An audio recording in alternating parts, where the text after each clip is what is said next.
back on the new stream.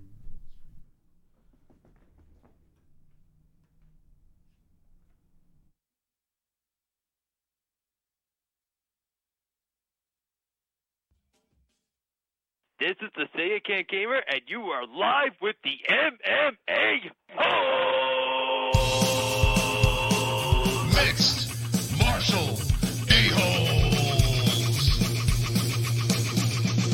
MMA-Holes, MMA-Holes, MMA-Holes, MMA-Holes, MMA-Holes. You like to be a mixed martial a-hole.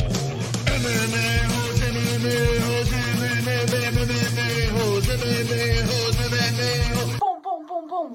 No way.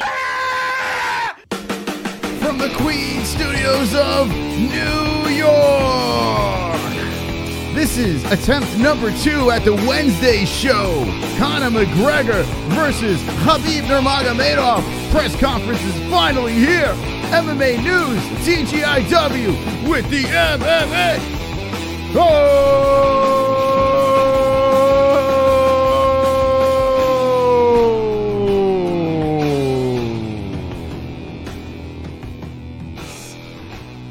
All right, we're going to try this again. Now, for those of you that don't know what's going on right now, everyone's like, what is up with this? I just restarted the computer. Hopefully this is working better, and we're going to give this another go. So we're doing TGIW one more time. Let's see if we got this running smoothly. I must Yes? check social media. Put your. I wasn't even on. I was saying holes. I wasn't even on. I want to do this again. I demand. Should we do it one more time? Yeah, you only turned on your own mic. And you didn't care about Well, mine. I got like 400 things going on here. Sorry about that. And All right. Okay. All right, I demand we do it again. Let's try this again. Yeah. You want to try it again? One more time. Let's run it again. Third time's a charm, baby. You want to do it again? Third I time's don't know a if they charm. could do it again. Do they want I to don't do it give again? a fuck. We're doing it again. My mic wasn't on. Your mic was on.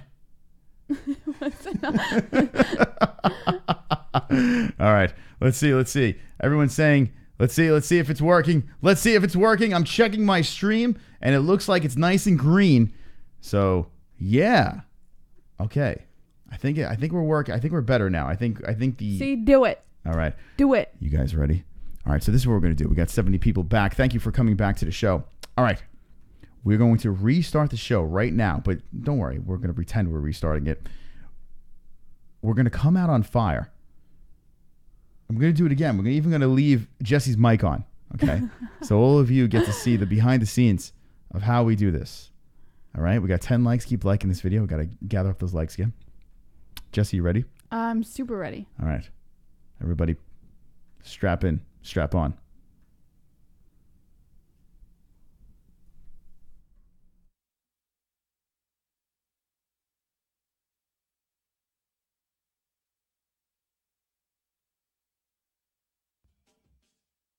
This is the Say It Can't Gamer, and you are live with the MMA-Holes! Mixed martial a-holes. MMA-Holes, MMA-Holes, MMA-Holes, MMA-Holes, MMA-Holes. You like to be a mixed martial a-hole. MMA-Holes, MMA-Holes, MMA-Holes, MMA-Holes, MMA-Holes. Boom, boom, boom, boom. No way. From the Queen Studios of New York! Yeah! We're here! We're live! Conor McGregor versus Khabib Nurmagomedov press conference. Holy shit! MMA News! TGIW with the MMA! Wow.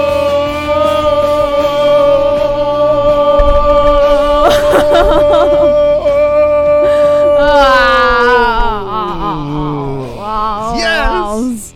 All right, here we go. Now, if you're just jumping in right now, we're just going to keep redoing the show until we get it right. It's okay. This is great. I love it. That's it. Fantastic. Okay. All right. It looks good. Hit me with the eggplants in the chat right now if it sounds good, looks good. And look at this, Jesse. Check that out. That's cool. My timer's fucked up. Anyway, we're gonna troubleshoot as we go along.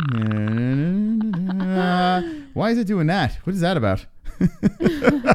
Good to see you again, Brian Reuter. Good to see you again. Oh my God, what is going on here? Anyway, we're just gonna. Who gives a fuck? Listen, look at that. That's shit cool. happens. All right, shit happens. You can't control everything, even as much as we'd like to.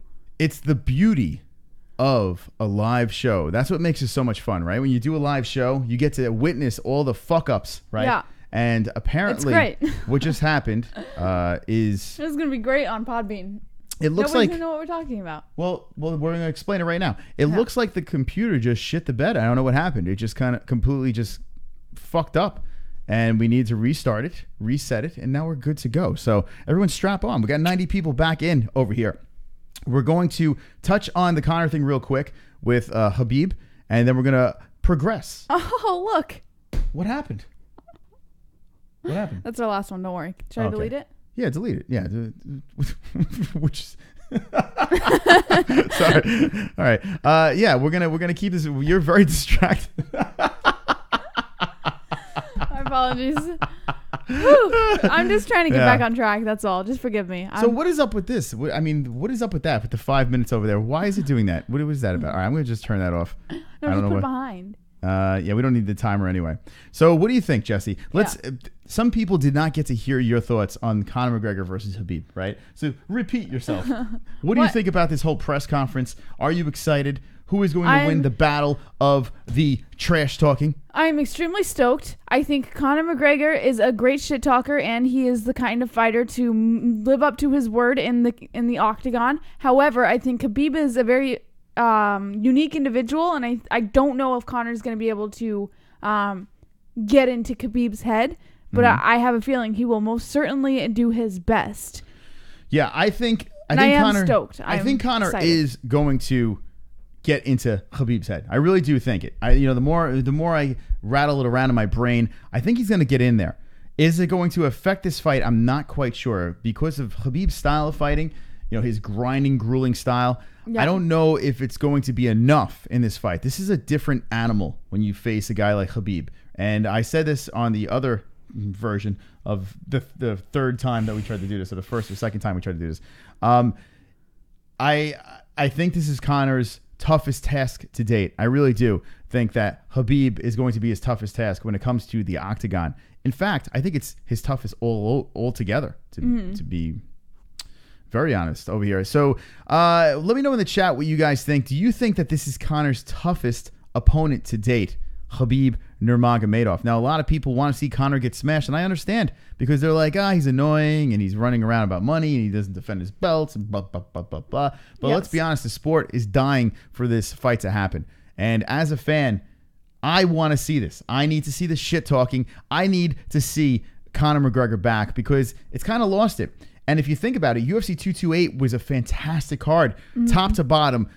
Brilliant card. Really, really good. The early prelims all the way up to the main event. I was on the edge of my seat. I love the card. But once again, I think the prelims, I don't know if we have this in our stories, but the abysmal numbers again. Oh, it is. I believe it is. I mean, don't take my word for that, but I believe it is. What do you mean? Don't take No, I saw it. I saw it. Don't take my word for it.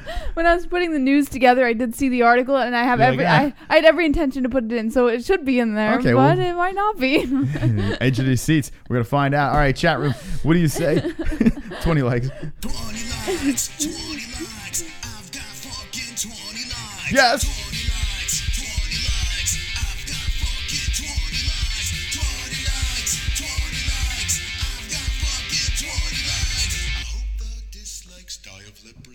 Let me know your thoughts on this whole thing with Conor and Khabib, the press conference, how pumped up you are about it. But I need to play something really quick because, unfortunately, we have to run this back again. So a couple of donations came through, and one we missed because of the whole... Literally right on the dot. Super chat. That's clocks. You here for GGG, Canelo 0, told you 10k plus 135 Canelo and I love GGG, so money so easy. Alright, you here for Triple G Canelo, told you 10k plus 135 Canelo. What is he talking about? What does this mean? 10K plus 135 Canelo. All right, so Canelo. Oh, so you're putting 10,000 Oh. for a plus 135 Canelo, because Canelo should be the underdog in this fight. I love Triple G, so money is easy. Wow, are you putting 10,000? So money's Is he so really? easy. Is he really doing that? Wow. $10,000 Clocks, if you're in the chat right now, on Canelo. Are you dropping 10K on Canelo Alvarez? And thank you for the donation over there. Jesus Christ. So yeah, the odds. Yeah, I got that figured out. So I'm just trying to figure out if he's putting 10,000 on. Imagine if Canelo is the underdog and Canelo wins and he puts 10,000 on Canelo. Well, Clocks, I hope you have a more mystical brain, because I don't see how Canelo wins this fight. And I'm not a boxing guy, but watching the last one, they said it was a draw, and clearly Triple G won that fight. In fact, Triple G, I thought, just schooled Canelo in that fight. Canelo's power did nothing to Triple G's face. It was unbelievable. Canelo was literally fucking winding up, giving him everything that he had, and Triple G was laughing his way through that fight. So I tell you what, I mean, if you have that hunch, I mean, Canelo's a fantastic boxer. Yes, he is. But fucking A. He just confirmed he is dropping 10K on Canelo. Wow. All right, Jesse, let's read this chat over here. That's happening this Saturday night. Unfortunately, we are not streaming for that. I wish we could, but we have an event to go to. We will be streaming the Russia card, which will have no ratings, but we'll be here for that. Chesterfield Onion says, think of Hookers and Blow for 10K. Family Man says, idiot. Two Joints says, this show is a split decision. Boss Kogar says, Canelo will definitely not win. Clock says, he did. GG won. Steve Johnson is laughing in the chat. Jake Yilmaz says Canelo wins by KO in the first round. Clock says he won't win here. Sean Hart says, I love a great boxing fight. Van Shipman says, if I had 10K, my life would be 10K better. Greg O'Nablaze says, rest in peace, Clocks. Chris B, Canelo won that. What you mean? Thomas Buchholz says, Jess, can I get a guest seat next to you? I can be charming. Paul Fahey says, Khabib is one ugly dude. He looks like chewed gum. Pulse Resurrected says Staley likes flannel wearers. Second Sight says Staley 2, Alice in Chains is one of my all-time favorite bands. Let me know if you think Clocks is making the right move. Man, I hope you win that one, especially if you're dropping 10K on the fight. That's insane. I wish I had fucking 10K to just throw on a fight. That is nuts, man. I don't. If I had 10K, I certainly would not be throwing it on a fight. Well, if you had it, sure you would. If you just had it. If you had $10,000 just laying around, and you wouldn't throw it on. I would. If I just had it laying around, I would bet on a fight, for fuck's sake. If I had $10,000 laying around, it's not going to a bet. Well, I'm sure. I'm not gonna risk losing a bet with $10,000. I'd be putting it toward a fucking house. Well, I'm pretty sure that Clocks is not taking any money out of his family's mouth. I'm sure his $10,000 is just kind of it's just hanging out. You never know. It's got Canelo Alvarez's Gambling face is addictive. on it. Yeah. Anyway, I hope you win, and if you do, and we're going to say you are going to win, Clocks, because, I mean, listen, there was one time Clocks was donating like crazy on the show. It was and UFC we were trying 225, right? 24. I don't remember what fight, but we were trying to advise him against it, and it was one of the nights where I actually did not that good. And usually I do well in my picks, but that night I did terrible. And Clocks hit him. He hit him all in the head, and he got the money. So hopefully you do it again. But, geez, I don't have Triple G, says Clocks. No, you have Canelo. Who said he has Triple G? JBH, you live with Moss. Why do you need a house? Maybe I want to buy a house with Moss. Maybe, right. Brian Reuter. Maybe. So what we're going to do is this, okay? I'm going to get into more with this whole Conor and Khabib thing when we open up the phone lines. But we have to touch base on the news. So, Jesse, you ready to do it again?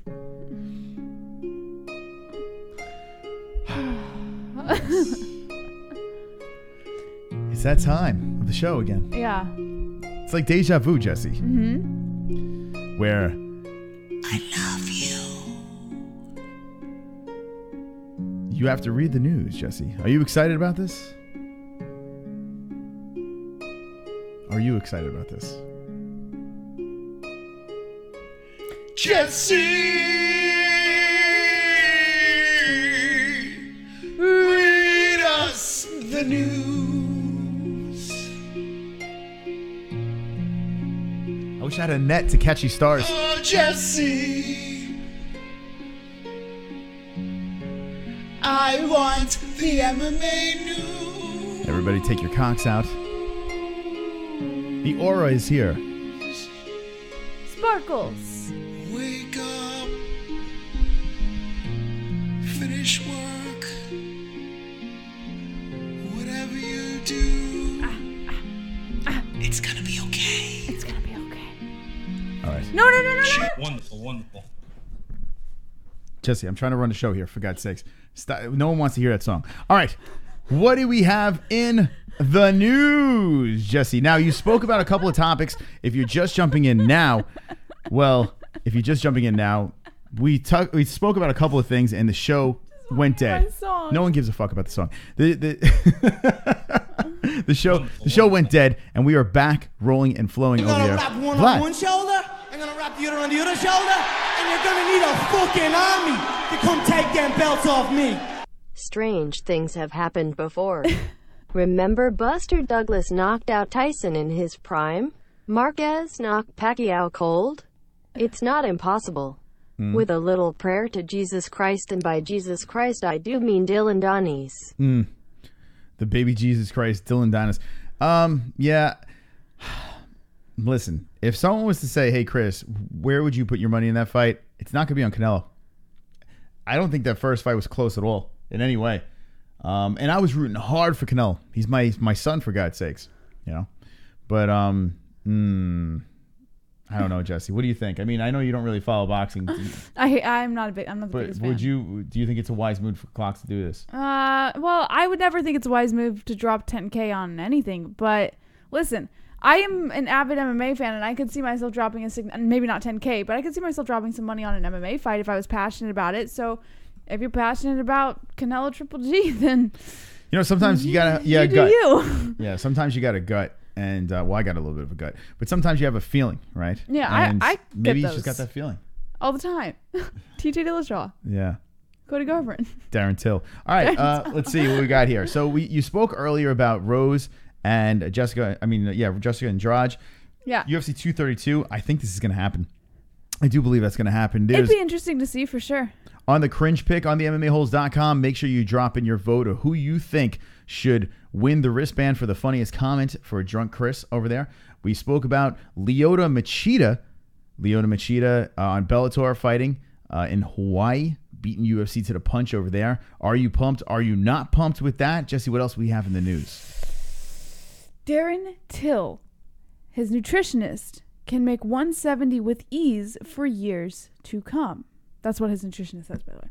Darren Till is unsure about what division his future lies in, but his nutritionist, Eogan Gallagher, is confident that the gorilla can make 170 with ease for years if he plans to continue as a welterweight.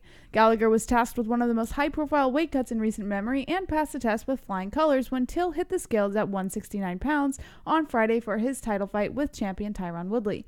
The nutritionist had no hesitation claiming that Till could safely hit the welterweight mark for the foreseeable future based on the work he did with the Liverpoolian ahead of UFC 228. Gallagher underlined that Till would ultimately decide what division his future lies in following his second-round loss to Woodley, saying, quote, "The weight cut did go extremely well in the end. I was very confident he would make weight, and I think he can make 170 with ease for years to come. It's just all about what his preference is moving forward." I think he's going to stay at 170. I really do believe for now. I don't think he's going to stay very long, but I feel like he has business to take care of over there, and he'll never beat the 170 champ, but I think he's going to give it another go, at least one more go at 170. The question is, who is next for Darren Till? It would be a wise move, in my opinion, for him to go up, but what do we know? I think he's going to stay at 170. He did come in a pound under, and now his nutritionist is kind of confirming that. So, Jesse, after hearing this, would you say he is going to stay or go? I want him to stay, but if I were to consider what the better option would be for his fighting and his future career in fighting, he might want to go up. So, why would you want him to stay, though? Because I want to see him become champ. Of 170, and he has no shot at 185, you're saying? No, he does. I think he has a shot. I think going up would definitely create more opportunities for his career, for sure. Do you think that he should stop trying to block punches with his face? Do you think he should try to stop doing that?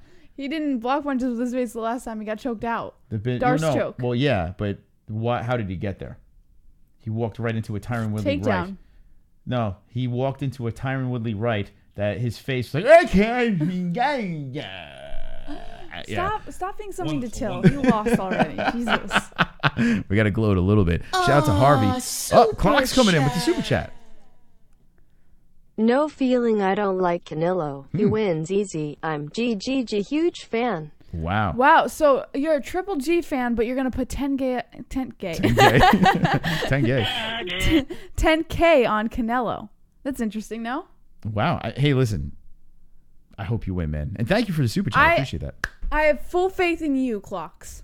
Look at that. Clocks making it look easy over there, dropping a super chat at the 20 spot, hanging on top of the live chat over there on YouTube. Thank you so much for that. And he is, if you're just jumping in, he's putting $10,000 on Canelo Alvarez to beat Triple G for the rematch. Would you put $10,000 on that fight? No.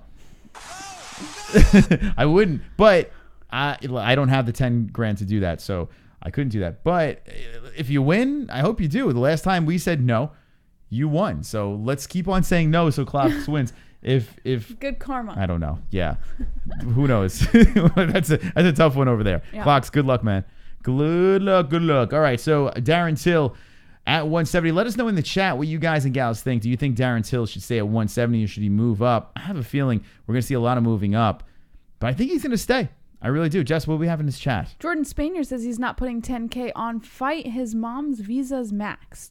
Greg Onablaze says, step up, little ninja. Marky Wahoo, why don't you just give the 10 grand to me instead of basically throwing it away? Brian Rogers says, Moss, did you see the end of the A-Side podcast with Mark and Sean? At the end, Mark came out as gay. Brian Rogers, I saw that and I laughed my fucking ass. It was so funny. He came out of the bathroom and I was like grinning ear to ear and he's like, what are you smiling at? I had to tell him the story because it was so fucking funny. It was hilarious how the whole and what's his face was just laughing at him the whole time. It was so funny. So fucking funny. Yeah, what is so it? Funny. I don't know what they call it, but every Wednesday, Luke Thomas used to do it. He went to the MMA Hour, and now Mark Ramundi and some weird alien-looking guy, they do a show together. And Mark Ramundi... It's so funny. I died. You look at the chat, it's hysterical. All it is just people just torching Mark Ramundi, like over and over. We met him, Kenshiro and myself goes on Twitter and goes, Mark Ramundi, are you gay? And he goes, yeah. I think he is gay, though, right? I think he's gay. I don't know. He said, yeah, right? Well, I think he was just kind of fucking around to make a point. I don't think he was... Google is Mark Ramundi, and then Google's be like, who the fuck is that guy? Right? He's like, Google, if you Google Mark Ramundi, that automatically is said. For some reason, a sound drop just drops into your search bar. But, yeah, I don't know. Mark Ramundi, it doesn't really matter if you're gay or not. It was so funny, It is what it is. But if you are... and you just announced it on the show, I have a feeling it's going to get worse for you. Drug Saver says Mark Ramundi has escaped from the sauna. Lock your doors, Chris. He's coming to New York for the... Yeah, you know what? So there is a part of me, we were speaking about this before. The Conor versus Khabib press conference is at Rockefeller Center on Thursday. Yeah. Okay. I was telling JBH, I'm like, you're probably never going to see it. I saw Conor fight twice, right? But now it's at the point where the tickets are going to be through the roof, and unless you get press passes, it's not even worth it. And for us, it's not worth it to get press passes because for us to stream Conor versus Khabib, we're going to smash all of our numbers. So it'd be dumb for us to go to this fight. Yeah. As much as I want to go, it'd be dumb for us to go to this fight. But going to a press conference is a lot of fun when Conor's involved, right? So I want to take Jesse to this thing. Another reason why I want to go is because we get to rub elbows with Mark and Luke and Ariel and all these motherfuckers over there. And I love fucking with them. Yeah. I love fucking with MMA media. And I'm going to say this. So Mark Ramundi and the Alien do the show every Wednesday, right? Why did you have to say that? Well, I don't know the guy's name, so I'm just going to go to the Alien. Mark and the Alien. The gay guy and the Alien. They do a show every Wednesday. No, Mark was the gay guy.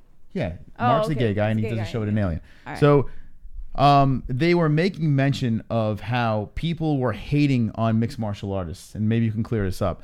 But it's ironically after we were just destroying Nico Montano, however you say her name, and that's what we do here, right? We troll, we say things about these fighters. A little butt hurt. We're not looking to hurt anyone. Yeah, we're looking to hurt people's feelings. We don't give a fuck. But we respect mixed martial artists, right? Yeah. I've said it over and over again. I expect people that enter a cage, an octagon, anything, a ring, anyone that goes in there and throws a punch, a kick, or elbow, whatever you're throwing, fighting, I respect you, right? With that being said, we do a show called the MMA-Holes, and if you're acting like a prick or a cunt, we're going to call you out on that. And Nico Montano, how do you say her name? Nico Montano. I shouldn't even have to learn how to say it because no one gives a fuck about her. But she was Mark crying, Raimondi does. She was crying like a baby, and we're calling her out for it. And Mark Raimondi's like, leave these guys alone. I can't believe people are so hard on them. What was he saying this morning?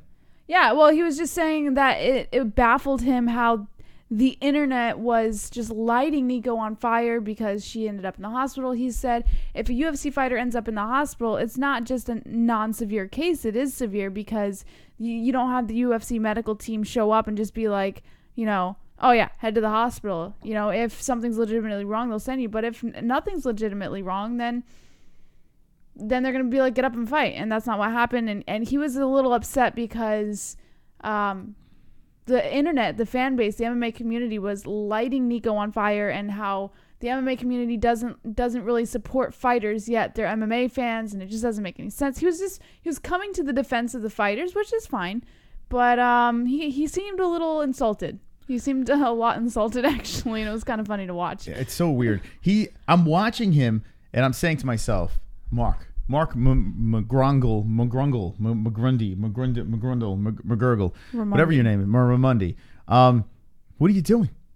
Mark, what are you doing? Now, he was nice enough to come on a show. Actually, he really wasn't nice enough to come on a show. Me and Kenshiro ambushed him, and he knew exactly who we were. Everyone in MMA media knows who the MMA-Holes are. But Mark, what are you doing? Like, you're basically asking people to troll you. You're just asking to be lit on fire. That's when someone came on Twitter and said, Mark, are you gay? It was right after he came to the defense of the fighters, and he was getting. And what's funny is Alien, your Alien guy. He even said, you cannot police the internet. You cannot police the MMA community. You cannot police MMA fans. They're entitled to we are entitled just as much as everybody in that chat is entitled to their own opinion on whichever fighter they want, how the UFC is doing things. It doesn't matter. We are fans. We are entitled to our opinions. If you're going to dance online, if you're going to dance on YouTube, if you're going to dance on Twitter or any of that stuff, you got to have a ball sack, right? And you got to know people look for people to stumble, right? And then jump on top of them. Now, certain times people go a little far, but who gives a fuck? It's online. It's not real life. Like this here, like look at this, right? Right here. See that? That's internet magic right there. And on Podbean and iTunes, where you're listening, you didn't see this. I just bedazzled the whole fucking room over here. It's fake. This is all fake news, fake stupidity. We're all here to have fun and joke around. And if people can't take a goddamn joke, well, just get off the internet. You goddamn. Anyway, let's move on. I think Vlad said it perfectly. He said, if you're going to walk on ice, might as well dance. Know what I'm saying, cocksucker? That's right, cocksucker. All right. What else do we have in the news on the MMAHoles.com? This is our third attempt at putting the show together tonight, but we are resilient as a motherfucker. Jesse, what do we got? Steve Johnston, frozen peanut butter cups. Okay. Mark Hunt goes off on fucking cheating Brock Lesnar getting a heavyweight title shot. Drum roll, please. All right. I like Mark Hunt, man. He just calls everyone out. He doesn't give a fuck. He's fat. I love it. He doesn't block. He just throws punches and eats shots with his face. He doesn't care. It's great. All right. As you know by now, Brock Lesnar is set to return to MMA early next year in a big way, a UFC heavyweight title shot against current champion Daniel Cormier. It's a fight that has MMA fans conflicted. Some support Cormier getting this money fight, while others are against Lesnar getting a title shot despite not having legitimately won a fight in over 8 years. But it's fair to say the man who most recently competed against Lesnar in MMA is among the most upset about the circumstances. Mark Hunt fought Lesnar at UFC 200 in 2016, losing a unanimous decision that night.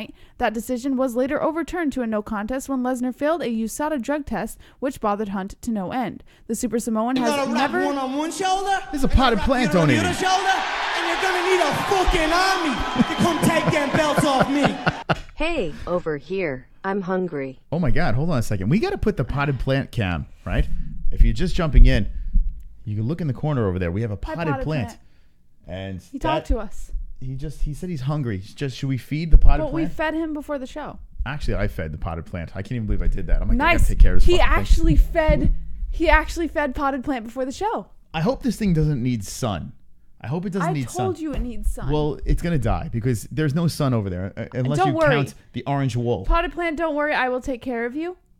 I know exactly how much sun you need in a day. Shout out to Harvey Weinstein for dropping a little pretty penny on that thing. Thank you so much, Harvey. And thank you to Isaiah Moore for your wonderful, wonderful piece of art. If you want to contribute to the background, address down below. Thank you for the donation as well. All right. The Super Samoan has never been one to pull his punches inside the cage or out. So when the topic of Brock Lesnar's impending MMA return came up during a recent interview with Submission Radio, the 8th ranked heavyweight came out swinging, calling the UFC's decision, quote, shit, and taking umbrage with the idea his fight with Lesnar was controversial, saying, quote, well, why do we have ranking for? And it is what it is, man. That's not my call. That's just the way it is. I think it's shit, though. How's that work? That motherfucker's a cheater. How is that controversy? Fucking little cunt is fucking cheating using steroids. Fuck, man. How is that? You're talking a little bit of controversy. The fucking guy is cheating. Super chat. A super chat by Clocks. $250 USD to UC Nello wins. You know I will do it. I know you will do it, and I'm not going to do it. You're going to get it, Clocks. All right. No, he's saying he wants to bet $250 US. Canelo wins. So I don't know if you're calling out someone in the chat. Make the deal. Go to the MMA-Holes.com if you want to hash it out over there. But yeah, I'm not taking that bet. I'm not taking any bet. I tell you what, I get my picks mystically right on this show, but anytime I put money behind my picks, I lose. So yeah, there's no gambling for me. I hope you guys can gotta rock one on one shoulder. Marky Wahoo jumping in. You're on the other shoulder, and you're gonna need a fucking army to come take them belts off me. Lawler versus Till I'd like. The wanker landed one punch in 7 minutes because he was a punching bag. It's time to prove yourself, Mr. Till. I can't see him getting pushed through the ranks either. He missed weight and was gifted a decision as well. Or Masvidal. I like Masvidal. Yeah. Thank you, Mark Wahoo. There are rumblings that Usman is fighting RDA. That's the rumblings around the what social do you think medias. about that? I don't know about that. I want to see fucking Usman rape Till. That's what I want to see. I'm not, Usman's a little annoying himself. I don't know if I want to see that because I like them both, and it would be heartbreaking to see either of them lose. It was already heartbreaking to watch Till lose the first time. Yeah, but Usman could be a dick too. I love Usman. You love Usman? I love Usman, and I love... Really? You like the gorillas, right? Darren Till and Usman.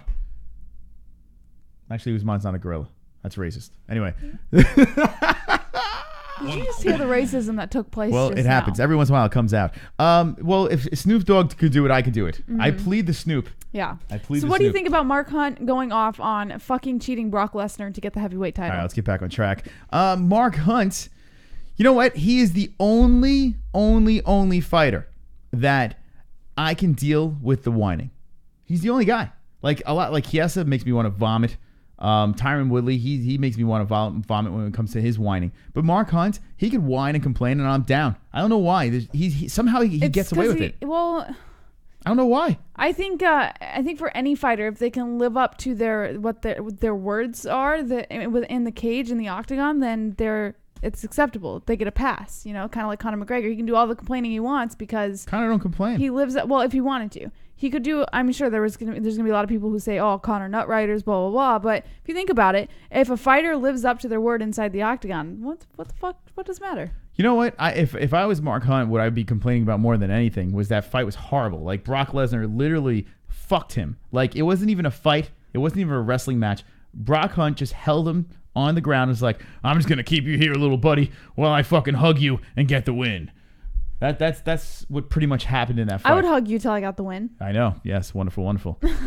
But I could see why he'd be upset. But you should be upset about the fact, and steroids can be the factor. I mean, Brock was all juiced up and was literally holding him on the ground and butt fucking him. Like, I think Mark Hunt has a case in that fight. I really do. And look what he did to Derek Lewis. I mean, what he did to Derek Lewis was pretty fucking impressive. I know Lewis was hurt, but Mark Hunt went in there and made him almost shit his chicken bones all over the fucking the ribs, all over the cage. So I like Mark Hunt, and I'm looking forward to the fight coming up. And complain all you want. It's funny, he's one of the few guys that could say, hey, fuck you, UFC, I'm going to sue you, but yet I still have a contract. It's really bizarre over here. So I'm Team Hunt on this one. Complain. Team Hunt. What does the chat say? Complex Black Widow Spider says Kevin Costa is such a jack-off. And H says Brock Lesnar sucks. James Ortega's flexing in the chat with a smiley face. False Resurrection says Darren Till, Cowboy rematch. Man Shipman says, I love how Connor KO'd Nate. Oh, wait, Drunk Savage. Mark Hunt should have went for that dart choke in a fight. Isaiah Moore says Till ain't going nowhere. Law Fall says easy why? Because he does it so much you're immune to his habitual crying after his many losses. Michael Chapman says Jesse take that top off B. JBH is the kinkiest girl I know, says Stalio 2. Kevin Costa says he lives up to his talking. Sean Hart says Hunt is right. Stalio 2 says Mark Hunt is wearing one of those fag shirts. Paul Fahey says Mark Hunt is a fucking don.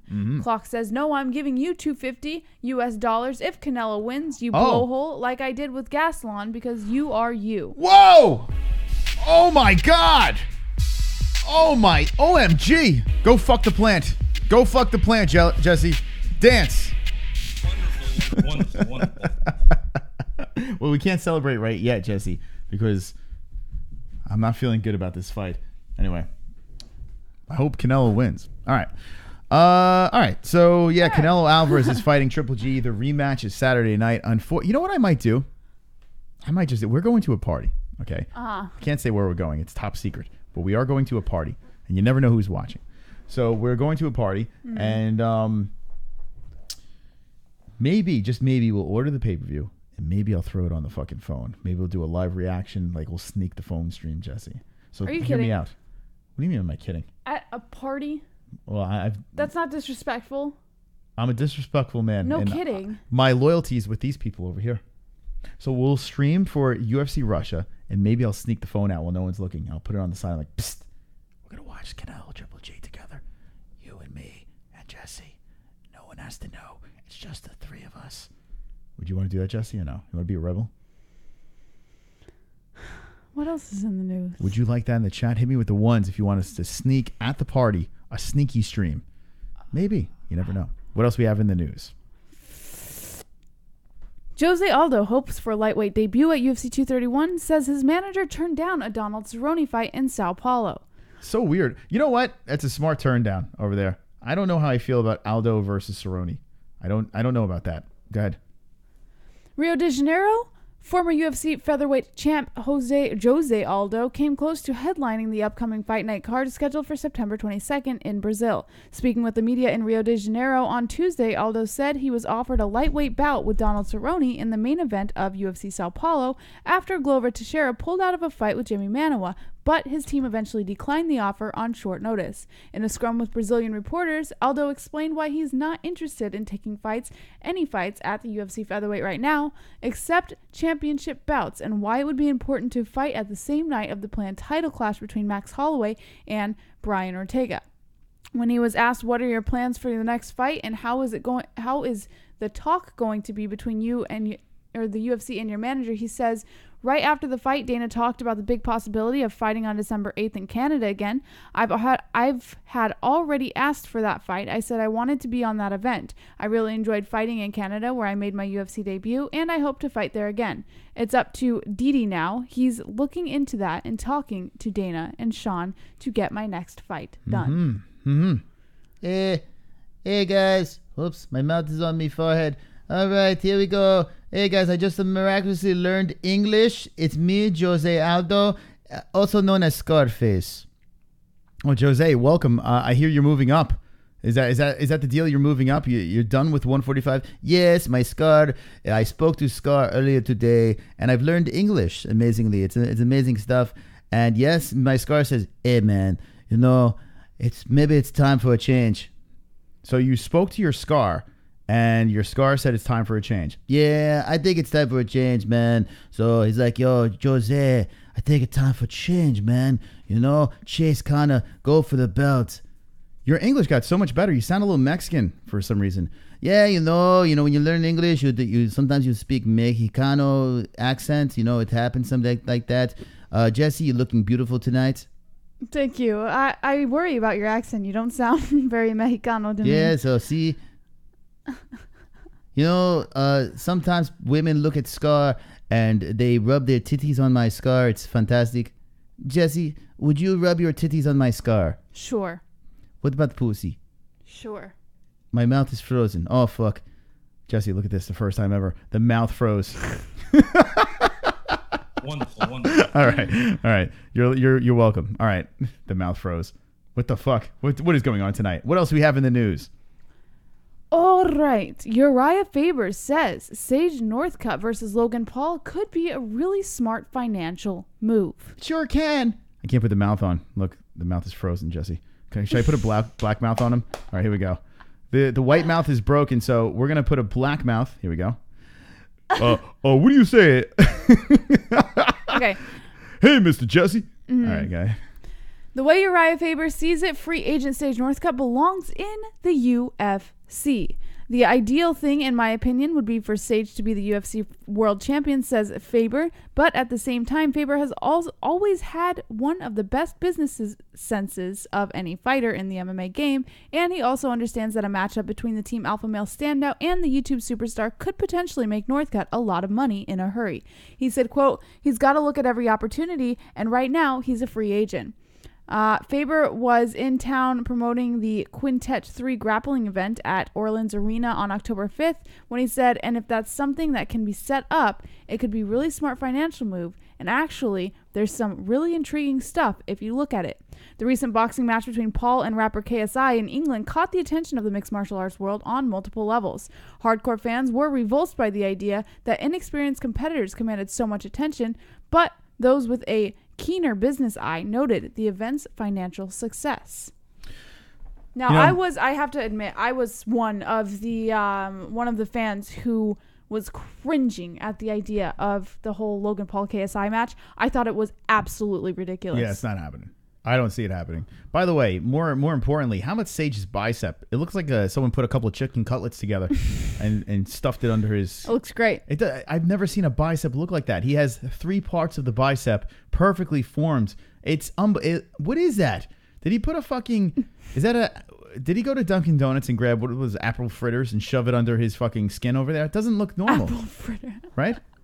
He's got an apple fritter that bicep. Sounds so good. A 7-Eleven apple fritter. Yeah, let's go chew on Sage Northcutt's apple fritter biceps. Is that attractive, Jesse? I mean, like muscles are good looking on a guy. Muscles are attractive regardless of what they look like, as long as there's clearly muscle there. Mm-hmm. So, I mean, like your muscles are rock hard. It's true. So, automatic attraction. Yeah. But my muscles, unfortunately, don't look like an apple fritter, right? So mine are just like... It's no joke. They actually, they are rock hard. They are. Like my dick. Like my stool. I wish. Well, that escalated quickly. All right, so rate Sage Northcutt's bicep. If my bicep ever looked like that, would you leave me or would you love me? Oh, I would love you even more. Whoa. So you want me to have a apple fritter bicep? Sure. Okay. Chat room, what do you guys think of Sage Northcutt's bicep over there? Is it a wonderful? Drop the likes in here. We had to restart the stream, so we're trying to collect them likes. 82 peeps watching. 38 in the like column. Let's get it. Go it. Drunk Savage says he's got a little anus on his bicep. Nader Hamden says, is his dick rock hard? Marky Wahoo says, my strongest muscle is hidden. Cookie Wise. Yo mofos. Roberto Hernandez. Complex Black. How's the Dixie Mafia doing in the Bayou? Kevin Costa says, anyone can develop muscles if they have no time for pussy. Michael Chapman says, Jesse, blink once if you are being held against your will. Hold on. Let's see. Hold on a second. Michael Chapman.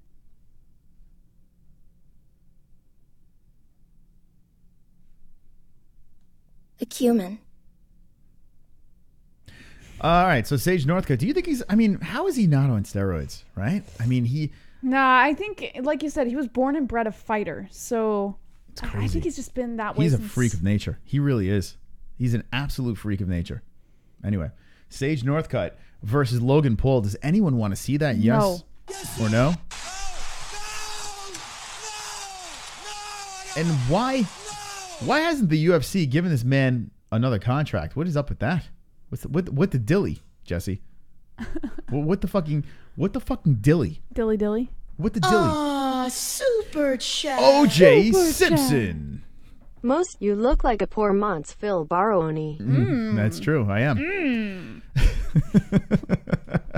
Wonderful.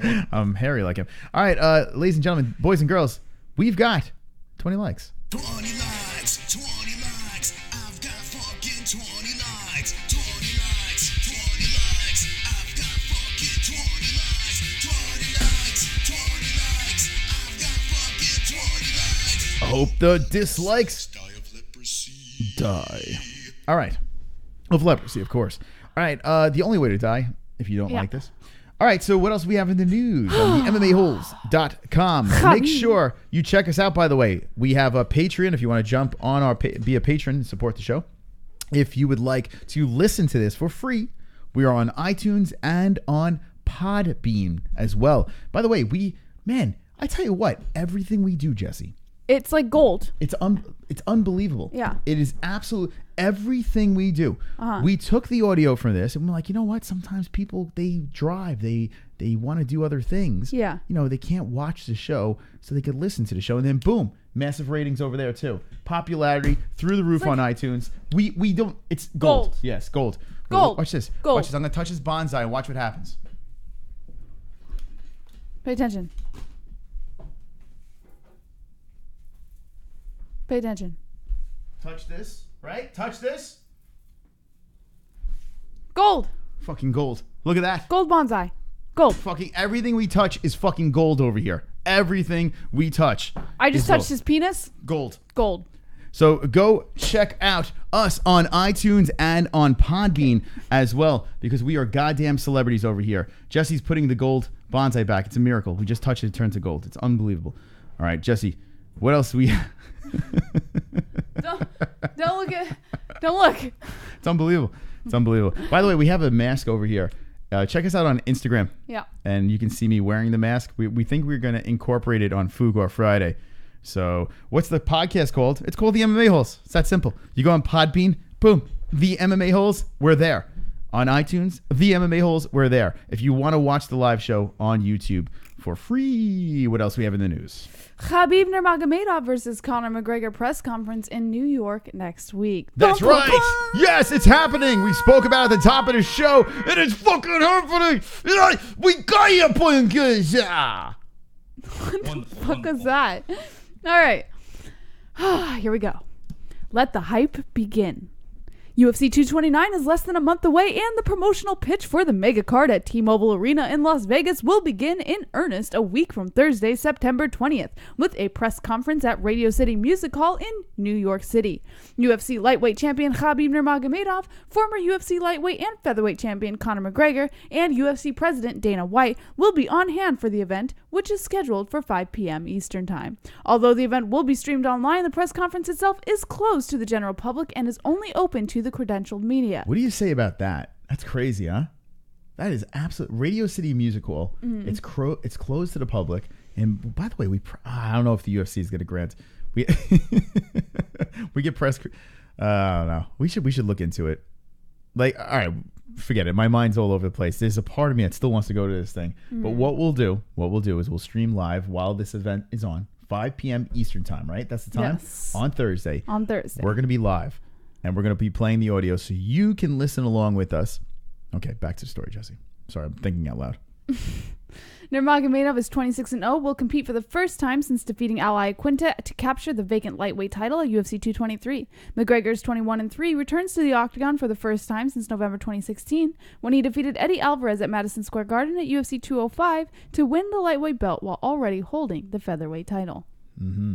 Keep now, your eyes open. what kind of buzz is this? This is a weird press conference, right? It's just going to have press, right? So it's a legit press conference, and there's going to be no hooting and hollering, no screaming. Do you think this is Conor's doing? Do you think this is Khabib's doing? Or do you think this is a safety issue? Safety issue. Yeah. 100%.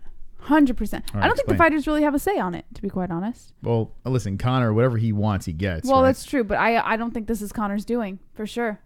Conor has always been about the public eye. Always. What about this? What if Khabib says, listen, I don't want Conor's people there. I want to face McChicken myself. No screaming. I want a proper trash talk. Maybe Khabib. Nah, I think it's a safety issue, and I think it's Dana White's doing. Maybe it's sure. Ali. Maybe it's Artem Lobov. Maybe it's Artem Lobov. What do you guys think in the chat? Why do you think this is only to the press and not to the people? Now, another thing I was thinking is the Irish travel, right? So, of course, you're going to have the Olays. Right? You're going to have that. But there in New York, there's a huge Russian population over here, right? So you're also going to have the yes, I kill you. Your you're barber. Gonna have that. So you're going to have I kill you. You're going to have that there. Maybe So your barber will be there. What I'm thinking is this. Uh-huh. I'm thinking it is safety issues. And I'm thinking that the Russians don't play. They don't fuck around. No. So there's going to be fights, stabbings, deaths, murders. Sure. And they don't want that. Shootings. Yeah, everything. Beheadings. It could be everything. I don't think that's Russian. So, yeah, could you imagine the crazy Irish, hey, yeah, no, ole, ole, ole, like going crazy with their fucking flags, and then you have the Russians like, kill you. Kill you. Could you imagine that? Yeah, all Russians do that. I go to the barbershop and I'm shaking in the seat. You've seen it, right? I'm like this. Yeah. Don't do it. Don't do it. You just panic. Yeah, I panic and I shit myself every time I go to the barbershop. So what do you think? What is the reason in the chat? Why are they only having it for the press? Isaiah Moore says the press is going to go ham on the bus incident. Van Shipman says vodka potato song. Vlad, ISIS. Chris Wood says safety. Stalio 2, I think 50 people will end up getting stabbed, cookie-wise. Plus the Russians love McGregor. Michael Chapman, because the people would shit on that Russian degenerate.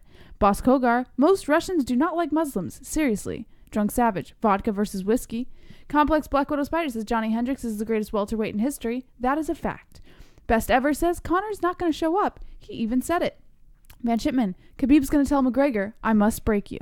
Must break you. Kevin Costa, Conor was on welfare while Khabib was wrestling bears. Spencer Tainment says, when is the press conference? It is on Thursday next week at 5 p.m. Eastern Standard Time, my friend. That's right. Starvin Marvin. Have we ever seen a Starvin Marvin in the chat? And Van Shipman says there's gonna be a shitload of media there. Yeah, could you imagine though? I mean, everyone all around the world is gonna be covering this thing. It's gonna be some spectacle. Tune in. I hope it's a nice long press conference. I also hope that they have Fergie. Not from the Black Eyed Peas. I was like, what? Tony Ferguson. And Ferguson. Pettis. I mean, Pettis is not really going to give you much, but Ferguson is going to add to the cringe. Ferguson tries too hard. He's a try hard. It's going to be so fucking funny when Conor just shoots down Ferguson. It's going to be so funny. You think Ferguson? So? Oh, it's going to be great. Wait, do you think that's going to happen? Oh, 100%. Really? Ferguson is going to take shots at Conor if he's even there. I don't know. Does it say who's going to be at this press conference? No, and there's it's a mystery. Zero information on this. All we know is it's Thursday next week at 5. Please. Oh, and this is another thing. UFC 230 still doesn't have a main event. There's nothing going on there. So what I'm thinking is this. This Thursday is going to be such a must-watch press conference because not only are we going to see Khabib and Conor McGregor square off and talk crazy shit to each other, and hopefully Ferguson and Pettis will be there as well. Mm-hmm. But I think they're going to announce what is going to happen with this UFC 230 card. Who is going to be your main event? I think we find out on Thursday. Who do you think is going to be UFC 230?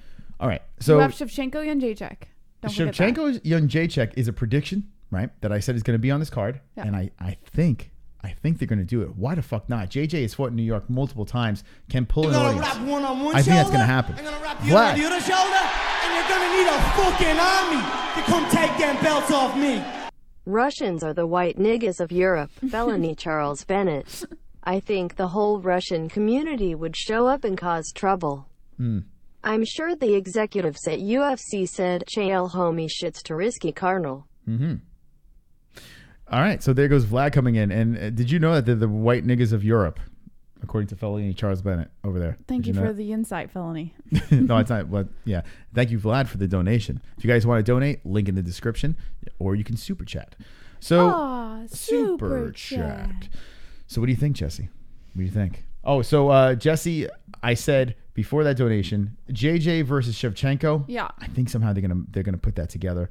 Tyron Woodley versus Colby Covington, right? Woodley says that Dana White hasn't even spoken to him yet, but he is not against that fight. He's healthy apparently, and Colby Covington really wants them to fight at 230. Colby Covington, Tyron Woodley. You got to think coming off this win, ride the hot hand, make the money. I see that fight on there. On the other shoulder, and you're gonna need a Mark, you fucking a army to come take them belts off me. I photoshopped face and moved his eyes to the normal distance from his nose, and the results are stunning. Oh, God. Did nothing else, and it's a totally different person. I can't understand how spreading his eyes can change a person's appearance like that. Did you put it on the message board, Marky? I have to see this. All right, hold on. So thank you, Marky. He's talking about Darren Till. He spread his eyes out. Let's see. Oh, hold on. Steve Johnson is actually eating some treats. This is on the MMAHoles.com. Frozen fuckery. And here's the MMA-Holes. Beautiful. I'm so jealous, Steve. Reese's. I'm going to go to the store tonight. Mud flaps in a bikini for 25 minutes. UFC 230 peach eggplant. You know what? Maybe, Vancha. Maybe Mackenzie Dern will make it to UFC 230. So, all right. My predictions were, right? Yeah. JJ Rose, Woodley versus Covington, and John Jones versus Alexander Gustafsson.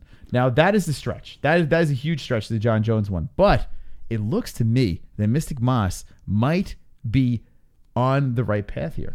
I might have 2 to 3 right, and I'm going for all 3. I don't think Covington. I think it's going to happen. Covington Woodley. I think that there's a very good chance that it could happen. I don't think it's going to happen by UFC 230. Jacek Shevchenko is an excellent fight to put together. And what was the other one that you had? Rose versus JJ. What about Rose Andrade? You don't want to see that? No. You don't want to see No, Rose not Andrade? Rose. JJ versus Shevchenko. Shevchenko. No, Yeah. I said No, you had 3. I said Shevchenko, JJ, Woodley, Covington. Yeah. Who was your third one? John Jones versus... Yeah, John Jones, Rose Namajunas, same thing. I thought I heard Rose Namajunas. Wonderful. I see someone saying in the chat that... What about Rose Namajunas and Andrade? Oh, fuck, who cares about Rose? She's so boring. But that She's could a great happen. champ. It could happen nonetheless. But I guess it could, but It could. I don't care about that. And Andrade is not... I don't think Andrade's going Although to turn it around. Andrade was pushing for could. UFC 232. Yeah, that's not happening. But someone in the chat did bring up what's it called? Tyron Woodley's hand, being hurt. And Tyron just said it now. We just watched on the UFC, whatever the fuck it's called, on Fox. Literally right before we went live, he said, money's right, he'll fight. So, I mean, the money's going to be right. Woodley versus Covington at the Garden. You got to think that shit show would make some cash. Yeah. You got to think so. Now, speaking of cash, let's segue. Let's segue to that article. Or do you have that article on there about UFC 228 with the abysmal numbers for, I think it's the prelims. I don't know if it's on that. It's not on the website, but I can certainly read it to you if you'd like. All right, yeah, if you could scoop that up, because I just brushed upon this quickly. I don't know what the pay-per-view numbers are, and hopefully it's on this article, but I do know that the prelims did horrible. I think it's... Actually, let me put it on the website for you real quick. All right, so she's going to drop this over here. Yeah, UFC 228 did not do well with the ratings. Now, I'm not surprised because... it's not a casual delight, but as an MMA fan, it was fantastic. It was a fantastic card top to bottom. If you missed it, please do yourself a favor, run it back. The whole entire card was good right up to the main event. But the numbers were not there for UFC 228. All right. So wondering what the reasoning is for that, right, Jesse? All right, here we go. Ready? All right, let's see what we got. Look at this. Jesse's so on the ball. TheMMAHoles.com. UFC 228 prelims do the lowest number in the past year.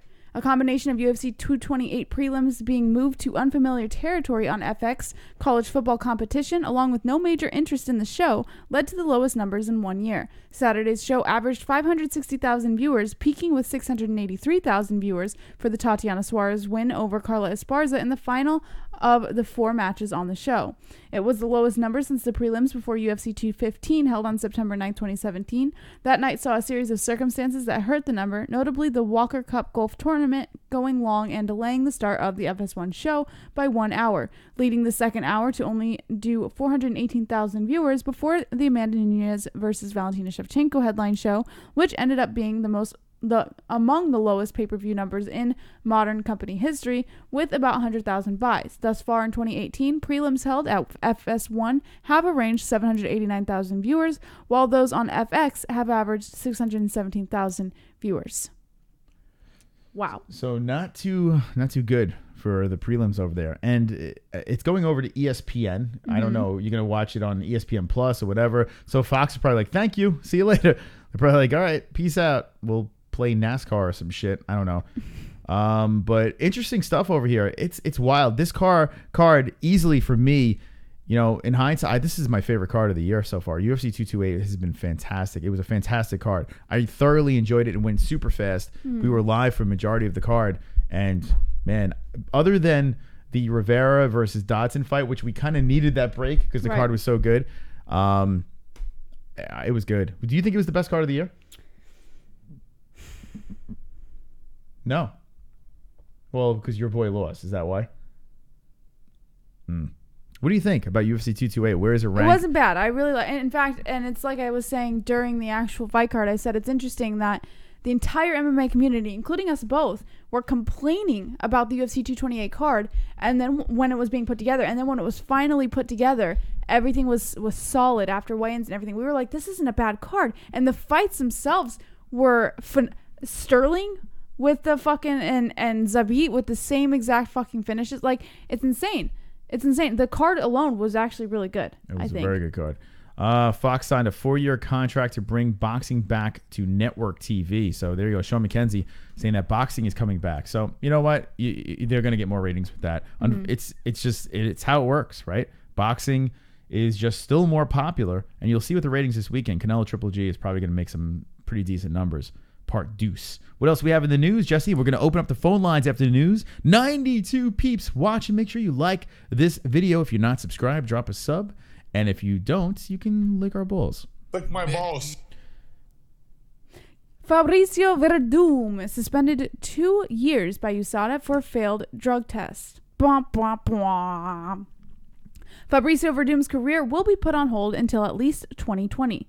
The former UFC heavyweight champion was formally given a 2-year suspension from USADA on Tuesday as a result of a failed drug test earlier this year.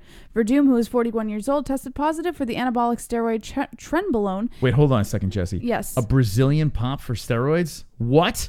Shocker. Oh, my God. Tested positive for the anabolic steroid trenbolone and its metabolite epitrenbolone in an out-of-competition urine screening conducted on April 25th in advance of his scheduled UFC Moscow fight against Alexei Olenek. Werdum was subsequently removed from the fight following the failed test and replaced by Mark Hunt, who fights Olenek at UFC Moscow this weekend.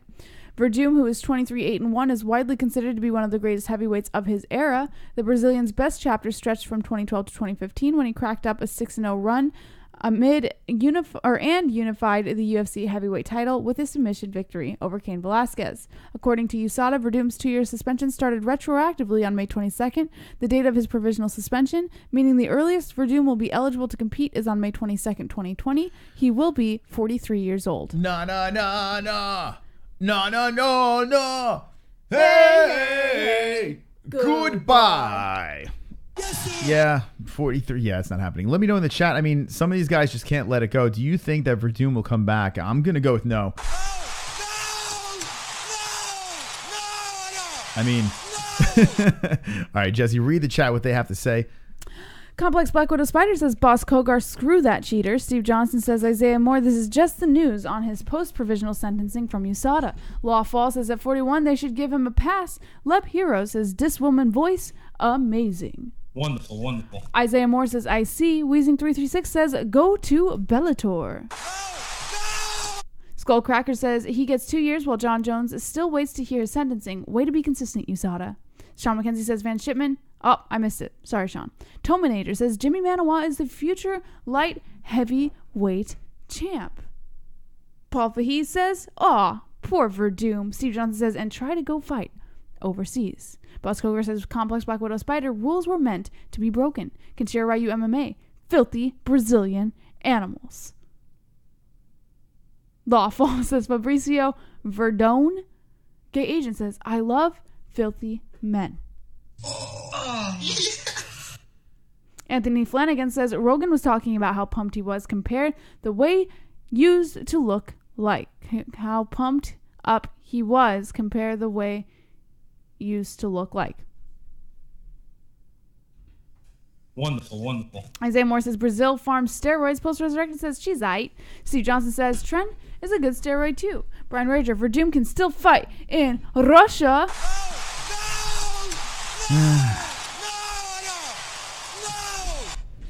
Fabricio. Fukov. Someone wants to make the MMA whore talk, Jesse. Super And it's chat. OJ Simpson. Wow, that guy really killed his career. Hi, Nicole. It took me a second. Hi, Nicole. From OJ Simpson. Oh, boy. Yeah. All right. That happened. That just happened. All right. So, OJ Simpson. More importantly, press one of Kenshiro's gay, and everyone's dropping the ones in the Oh, my chat. God. Kenshiro's gay. What? All right. Thank you for the donation. Thank you to everyone who donated tonight, especially for the fact that this is the third time for us trying to put this stream together tonight because we had some technical difficulties. And the MMA holes still prevail with the donation, so much appreciated. Bonsai Plant, MMA hole art. Golden bonsai plant. Golden bonsai plant. Thank you to the peeps that do submit their contributions to the studio. I do appreciate that stuff over there. And if you do want to send something, it could be a letter, it could be anything. What we're going to do is we're going to put this stuff aside and we're going to have a segment where we open up your mail. So it's going to either be mail, whatever, anything you want to send over here. If you want to put some stuff up into the studio and say, hey, look, John, that's from me. Hey, check it out, Mom. That's from me. And look at this, Bobby. That's from me. That's from YouTube. That's right. We're going to open up the phone lines very shortly. Let's run through the rest of the news. How many more stories do we have? Three. Three more stories. Let's go. Three. Well, this one we already know. Conor McGregor posted his first video of training camp ahead of UFC 229. There has been notable lack of promotion for UFC 229 thus far, as we all know. On Tuesday, Conor McGregor dropped fans a little morsel. The former UFC lightweight champion posted the first substantial video from his training camp on social media, a highlight compilation of his sparring, wrestling training, striking, and strength and conditioning workouts. Most of the video was shot at SBG Ireland, McGregor's home gym in Dublin. He posted the video on Instagram, and it is available on the link via the MMAHoles.com message board. McGregor will challenge for the belt he never lost inside the cage against Khabib Nurmagomedov at UFC 229 on October 6th in Las Vegas. McGregor won the 155-pound belt from Eddie Alvarez at UFC 205, as we all know. There still has not been a press conference for Khabib versus McGregor bout, though the UFC dropped 3 new promos for the event last week, and the press conference will be next week on Thursday. Nurmagomedov won the vacant lightweight title officially at UFC 223 last April. McGregor came to Brooklyn reportedly looking for Nurmagomedov in retaliation for the Nurmagomedov and his team confronting McGregor's teammate in the UFC host hotel earlier in the week. All right, so I'm going to play this video one more time. We played it on the shitty stream. We're going to play it right now. There's one part of this stream where it looks like Conor is whiffing and his opponent, well, his training partner, has fallen. But what do you think of the chat? Do you think this is classless for him to be posting videos of him beating up his training partners? Or is this a good strategic move? It's a good strategy for sure. Do you think he's paying off his part? Like, I mean, they're getting paid to spar with him, of course. But do you think he pays him a little extra to be like, okay, man, I'm going to make you look like a faggot. All right? Here's a couple of bucks. What do you think? Do you think he's doing that? Do you think he's like... No, I think his sparring partners are well aware of what they're getting themselves into, and I'm sure they know by now because Conor McGregor's done it before. This isn't the first time he's ever dropped a promo of him with a sparring partner, you know? Yeah. I'm sure they're well aware of what they're getting into. So it's like, okay, get dropped, get paid. Is that what's going on? I would assume that they know if they get dropped, he's probably going to use it for promo. I think what they're looking at is, I'm going to be in Conor McGregor's promo. Who gives a fuck if they were dropped? They're going to be in Conor McGregor's promo. Paul Face says, Conor got this. Remember how easily he beat Eddie. Paul, don't worry. We're going to sit back and chuckle because I did the exact same thing. When Conor was leading up to the Eddie fight, I was like, Conor's going to win. Conor's going to win. Mm-hmm. It's going to be, at the time, his toughest matchup. And Eddie's a fucking beast. And how Conor ran through Eddie. Now, listen, Khabib is a bigger guy. He's not gonna try to stand and throw like Eddie did. Eddie kind of fell into the trap. Yeah. So it's a different fight, but I mean, you can't discredit what Conor did to Eddie. Now, he did break Eddie before the fight. Can he beat Khabib? Yeah. That's what we're gonna find out, and that's what makes this fascinating. All right, here's some of the video with some like weird, like porno music or some shit. I'm gonna mute that. It's the Notorious MMA Instagram. Check him out over there. And here he is going around, swinging, kicking, kneeing, making it. And there's that fucking, I don't know. It's just ridiculous.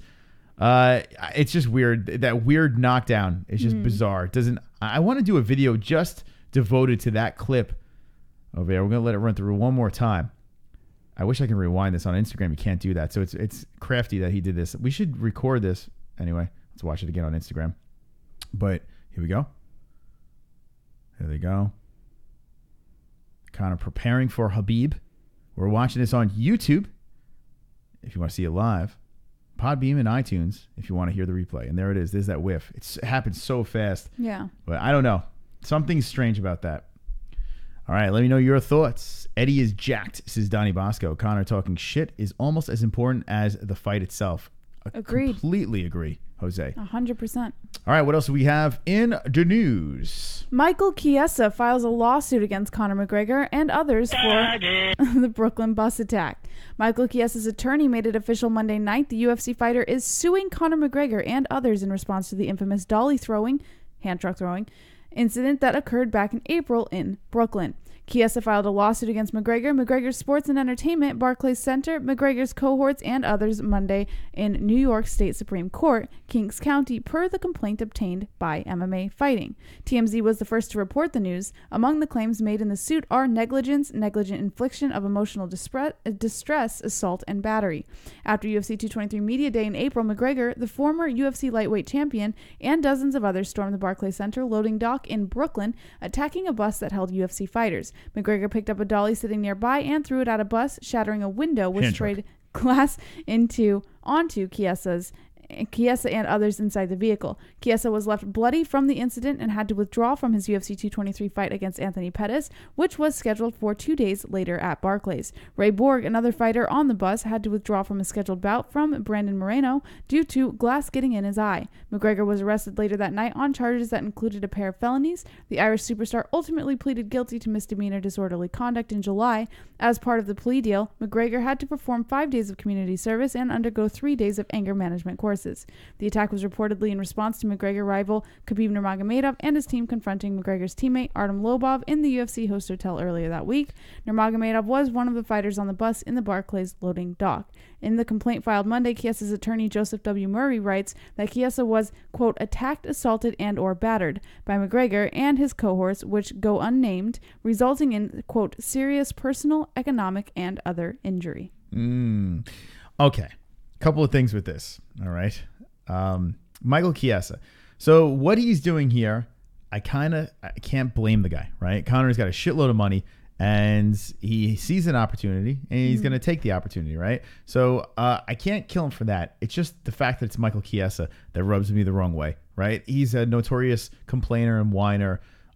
He got fucking punked by Pettis in the last fight. He missed weight. Now he says he's going up. So in my mind, he's like, well, I'm not going to make enough money in the UFC. I'm never going to be a champion. I won the Ultimate Fighter. That was probably the highlight of my career. Let's make some money. So I'm not going to hate him on that, right? I'm not going to hate him on that. Sure. But the fact that he's such a complainer makes it worse, right? Makes his story even worse. And it's like, fuck, man. Like, I guess he doesn't give a fuck about his image in any way. It's just like, let's just make some money. And good on him for not giving a fuck. But I agree. I think he's probably one of the biggest complainers in the UFC right now. And it doesn't help his case to have had those complaints in the past and then try suing a big name like Conor McGregor. You know, sure, maybe he has every right to do it. I'm sure he does. You know, he wanted to fight and Conor did something that jeopardized his ability to do so. But fuck, like if the complaining would stop, maybe more people would be on his side. But they're not. So I'm going to play devil's advocate right now. All right. If you were in Michael Chiesa's shoes, would you sue Conor? Honestly, and this is why I say he can be justified. Maybe I would. You know what? If another fighter, it didn't have to be Conor, if another fighter jeopardized my ability to fight, if I had a chance, especially at a title fight because someone got pulled, hell yes. I'd be furious if someone took that opportunity away from me. 100%. Not everyone that's joking around about this. I mean, we can joke around as much as we want about Michael Chiesa being a but of course we would sue. Everyone would. I mean, let's be honest. I mean, and he did have. He was one of the best lightweight contenders after Khabib's get that money opponent was pulled, and then put it on fucking Canelo Alvarez, right? take your Conor McGregor winnings, Yeah. right, and throw it, Clocks, right onto Canelo Alvarez this weekend, right? Is that what you would do? Oh, sure. The settlement? Yeah. What do you think did it say in the article how much he's going after Conor for? I'm very curious. I would love to know the number. Let's see. The complaint also alleges intentional infliction of emotional distress and negligent hiring, retention, and supervision. It states that Chiesa has been rendered sick, sore, lame, and disabled, that he has experienced pain, suffering, and a loss of enjoyment of life, and will experience same in the future, that he has been obliged to expend and will expend in the future sums of money for medical aid and attention, as well as compensation for economic loss, that he has suffered personal injuries, lost opportunities, and economic damages, that he has been unable to attend to his usual avocation and activities, has suffered a loss and other benefits as a result, and believes he will continue to suffer the same in the future. No dollar amount is mentioned in the complaint, but Murray writes that Chiesa demands judgment that exceeds the jurisdictional limits of all lower courts. So he's asking for more than what he probably is due, so maybe he's pushing it a little bit, but he's a name. Do you think Michael Chiesa should sue the bus company for not having hand truck proof glass? What do you think? I think he's got a good case there, right? I mean, if you got on a bus, you would assume that there's hand truck proof glass on the bus, right? And now the hand truck goes through the glass and slices your face open. Yes. So not only are you traumatized by what happened, but you're in shock. Shame on them. That the glass was not, hand truck proofed before. You know what's ridiculous? What? As silly as you're being right now, if someone actually tried to sue for that, they might actually win if they made a good case. They might actually. Someone got a shit ton of money for picking up a hot coffee at McDonald's and complaining because it was hot. Do you think he has less of a chance of winning because he's white? Absolutely. What do you say in the chat? What else is in the news? One more. John Wood says he didn't see an ego issue with Francis Ngannou and still believes he can be an unstoppable force. Who the fuck's John Wood? Well, we'll find out. Who the fuck is that guy? Francis Ngannou hasn't had the best 2018, as we all know. The rising heavyweight prospect, whom many believed was destined for stardom, lost to UFC champion Stipe Miocic in a one-sided unanimous decision at UFC 220 back in January. In his return bout, Ngannou fell to Derek Lewis by unanimous decision in a listless, historically inactive performance at UFC 226 in July. Last December, Ngannou's stock could not have been higher after a wicked knockout of the year against Alistair Overeem. 9 months later, the Cameroon native, by way of France, is ice cold, especially after UFC President Dana White slammed him following UFC 226 for having, quote, ego issues. Ngannou will get back into the octagon against Curtis Blaydes in the main event of UFC Beijing on November 25th in China. The Predator spent his UFC 226 training camp in Las Vegas at the UFC Performance Institute and Syndicate MMA under coach John Wood. Wood told MMA Fighting that he believes Ngannou will return to Syndicate for his rematch with Blaydes. Ngannou won the first time around by second-round TKO in 2016. Wood said that he did not see any kind of problems with Ngannou with regards to ego, just the opposite, the longtime MMA coach said. He said, quote, Francis is always a pleasure. Nicest guy, funny dude, always enjoyed having him around. Great to have him in the gym, always playing with the kids. Just a good dude, man. I never had any experience like that with him at all. When White said what he had to say about Ngannou, that his, quote, ego ran away with him big time, Wood said he wasn't shocked, not because he saw a problem with Ngannou's demeanor, but because White is always going to be white. So Francis, White is always going to be white. What the fuck? What does that mean? That's what he said. Wait. I was totally I was zoning out for a second, and then I'm like, wait, hold on, what? Yeah. What did he say? Repeat the last part. Okay. Wood said he wasn't shocked, not because he saw a problem with Ngannou's demeanor, but because White is always going to be white. Oh, I thought you were talking about Dana White. I'm like, what? Dana White is always going to be Dana White. No, White is always going to be white, so he's just using an analogy. He's not saying Dana White. He's just using White is always going to be white. No, he's saying Dana White is always going to be Dana White. Really? Yes. Did you? I'm trying to help him. Okay. I'm trying to help him out here. He said Dana White. It's like Chris is always going to be Chris. He says White. When someone says, can you explain Chris for me? And I go, I don't know. Chris is always going to be Chris. It's just like that. Dana White's always going to be Dana White. But why didn't he say Dana White? Why is he saying? Because he's just referring to him as white. Why do you have to go to the race thing of everything? No, white is going to be white. Black is going to be black. Ngannou is going to be Ngannou. It's racist. It's completely racist, Ngannou. Anyway, Ngannou beats Blaydes in the first encounter, right? And it's pretty much his only blemish on his resume over there, Blaydes. And now I think Blaydes is going to wrestle hump him to a win because now we have scared Ngannou, right? We had vicious predator Ngannou. Now we have shook Ngannou, right? France shook Ngannou. And that fight's going to be horrific. Mark my words. Mark my fucking words. Blades is going to hump the living fuck out of him. So, and that's right. I'm always going to be Mystic. True. Chris is always going to be Mystic. That is correct. Mystic will always be Mystic. All right. What else do we have in the news? By the way. That's it. 72. That is it. Okay. So here's the deal. Tomorrow, we're going to give you our schedule. Okay. Tomorrow, we are going to be live at Triton Fights, 1 p.m. Eastern time, right? So Triton Fights. Wait. The weigh-ins. The Wayans brothers is going to be tomorrow. So Triton Fights, friend of the show, Chris Machi. All the fighters will be weighing in. We'll be live from that tomorrow. You can see our friend TygerLyfe. Shout out to TygerLyfe Energy, ARN Insulation, and Duplex Entertainment. Link in the description to those. And Friday we'll be live from the event. So if you are in the East Coast, you want to say hello to the MMA-Holes, come by. Say hello. We'll be cage side for Triton Fights. Number, I'm not sure. What is the number? 8? You're just making that up. No, I think it's 9. No, I think it's 8.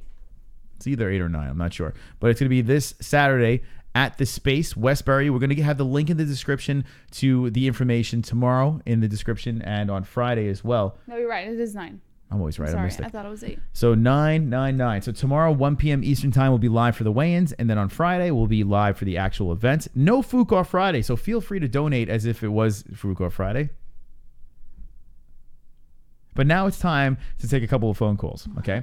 So let's open up the phone lines. Let's get your thoughts. And I do want to know what you think, because now we officially have some drama that's about to go down next Thursday for McGregor versus Khabib. They will meet in the face, and there will be microphones, trash talking, and all that fun stuff. Kevin Jesse, Costa is the shit.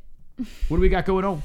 Marky Wahoo says, I made the decision to fight a monster, so I dealt with it. Steve Johnson's laughing at Drunk Savage. Fax says, is Jesse the ring card girl? Sean Hart says, you sound down. And says, I will be asleep. I will miss it. Don't sleep. Don't sleep. Oh, don't speak. All right. This is what I'm going to do. I'm going to open up the phone lines. Make sure you give a like on this video. If you have not, you can lick my balls. Lick my balls. I'm going to open up the phone lines. I want to know your thoughts. But before I do that, I want to play something really quick over here. So we're going to go over to the IG, right? Let's see. I want to show you something. So there's a promo video. Okay. Oh, this is great. Okay, don't pause this. Just let it play. All right. So here's the deal. No, I'm going to let it play. Jesse, don't tell me how to run the show. But this is so I'll slap the good. Mexican out of you. All right. TF Matchmaker is the name. Follow him on Instagram. This is, as you may know, Chris Machi, also known as Forehead. He is the promoter for Triton Fights. Go check him out. Good stuff over here. Some of the best live MMA fighting you'll see. But there's a promo video, okay? And this is a must watch. Now, can I just point out that at Chris Machi's interview that we had on the show, he did say that the next promo would be very, quote, cinematic. And we had no idea what he was talking about. All right. So in case you didn't know, this man over here, okay, will be fighting for Triton Fights. Okay. This is scary. Skitty. He will be fighting the Savage. All right. Now, he's definitely not on steroids. All right. Here we go. Ready, guys? Follow TF Matchmaker, Triton Fights. Mr. Hernandez, thank you for meeting me on such short notice. I know you're a busy man. The pleasure is all mine. Yes. As long as the payment is all yours. Business first, right? This looks good to me. Every time Triton Fights calls me, it's for the best of the best. Well, Mr. Hernandez, ironically enough, I'm looking for the worst of the worst. Oh, hold on. Interruption. OJ Simpson. Chris the fat faggot. Mackie. OJ, Jesus Christ. Oh my God. Thank you for the donation. We're watching a special video over here from Triton Fights. I need a man so frightening my audience looks for the exits after the fights. People tell me you know of such a man. Karina. Unleash the savage. Uh-oh. Oh boy. You keep a man in a cage? Prefers it. Oh boy. It's perfect. The Savage returns. September 14th on Friday. So listen, here's the deal, motherfucker. It's so fucking great. I could watch it a million times and be like, I'm going to go to that. Hit me with the ones if you want to watch it again. MMA-Holes, if you're on the East Coast, Kenshiro, stop being a dick. Come by. Get a babysitter. Come by Friday night. Daniel Murphy will be there. Steve Johnston, you're on the East Coast. Stop by. Come by. Let's go. We have to gather the MMA-Holes for this event over here. It's at the Space, Westbury. It's going to be fucking hilarious. And Sean McKenzie is dropping zeros. He's like, no, I don't want to see it over there. If you're on the East Coast, you have to come by. And yeah, the Savage, this man over here. The acting in Luca Underground is better. It's so great. I must have watched that video a million times. It's crazy. Michael Chapman wants to see it, and Sean McKenzie doesn't want to see it. So we'll find out. Fuck it. We're not going to play it again. They don't want to see it. Oh, Ann wants to see it. O.J. Simpson doesn't want to see it. Michael Chapman. That's it. All right, so we're not going to play it again. Check out Triton Fights, friends of the show. They'll be having an event this Friday. Okay, here we go. Let's open up the phone lines right now at 516-522-0267. Let me get your calls, your thoughts on the whole McGregor situation versus Khabib. The press conference will be happening. I'm hearing like is that you? Oh, it's you. Yeah, it's me. Okay. It's me. Yeah, I'm hearing like this tapping sound. I think it's the wire. It's cool. Yeah, it's driving me nuts. It's cool. So Jesse's tit. Let me just say what's going on right now. Jesse's tit is rubbing against the microphone. It's killing. I got this one. All right. 347. You are live with the MMA-Holes. Kenshiro Ryu. Hey, what's up? Ken, what's going on? You guys putting money on Conor? Are you? I think we'll put money on Conor, on Lewis, on St. Preux, and Waterson. What? How much are you dropping on him, Kenshiro? Probably 100 right now on Conor and 50 on the rest each. All right, can you talk to these people over here? A lot of people are saying that Khabib is going to win, including Jesse. Why? Hold that thought. O.J. Simpson. Yeah, find a better friend. Not some fat faggot. Well, that was a little harsh. OJ dead? It's terrible. No, not at all. Not at all, Kenshiro. OJ is alive and kicking. He's back. Yeah. He's alive, but he's out and about on the MMA-Holes. All right, so why is Conor going to win this fight? Well, it's a 50-50 fight, right? But Conor is giving you much better underdog odds. So you're going to make money if Conor wins. So if it's 50-50, you're going to bet on the one that's going to give you the most return, you know? Mm-hmm. True. That is true. I think Conor can knock him out. Yeah, I don't see why he couldn't. I really see it. Now, I know Khabib is 26-0, and he's never had a cut on his face. But why not, Ken, right? Why the fuck not? The pressure, man. You know how big this fight is? The pressure is so big for Khabib. He never had this kind of pressure before. Conor's been in this kind of like pressure all the time. You know? Mm-hmm. Well, I mean, we're going to find out very soon. So you said you picked Waterson as well, right? That's a good fight, by the way. Waterson Herrick, very good fight. She's the underdog, so you can make money. And she probably can beat Felice, you know? Mm-hmm. I like that pick. That's a good one. And who else did you say you're picking? Lewis is an underdog versus Volkov, and I don't see why he's a plus 155 underdog versus Volkov. He's just gonna like heavyweight, like man size, like bully Volkov to the fence. Yeah, that's his way to win for sure. Volkov, I tell you what though, he's really good. The striking is fantastic. But yeah, good. Having a black beast on you. He looked like his toothpick is about to break. You know? So you say the BBC for the win in that one. All right, so BBC, Waterson, and McGregor for the win. All right, thank you for the call, Ken. Does Westbury have a casino? Westbury, no, but there's a casino not far from us. Let's not just give that away. You know what? Hold on a second. I went to I've been playing the PA casino this whole week. There's one in Long Island, actually. My friend just told me that there's one that just popped up on Long Island. So there is one. I don't know how close. I need to play poker, man. By the way, Ken, you got to go to one of these Tritons just because afterwards, the after party, you're just rubbing elbows with UFC fighters over there. It's a lot of fun. Yeah, I don't care. They'll fair you. You get a martini. I need to go make money. Oh, okay. When I play poker, I can make over $1,000 a day. Whoa. Crazy. All right, Ken. Thanks for the call. All right, this Ken. 516-522-0267. We're going to take a couple of calls. TGIW, motherfuckers. Get in on the lines. What do you think about this? Conor McGregor versus Khabib card got put together very nicely, and we're going to have the press conference on next Thursday. I also think they're going to drop who's going to be the fights headlining UFC 230, so that should be interesting as well. I'm pretty sure they're going to be putting it on Thursday, so stay tuned for that. And what do you think about Ken's picks? Khabib versus Conor. Conor for the win.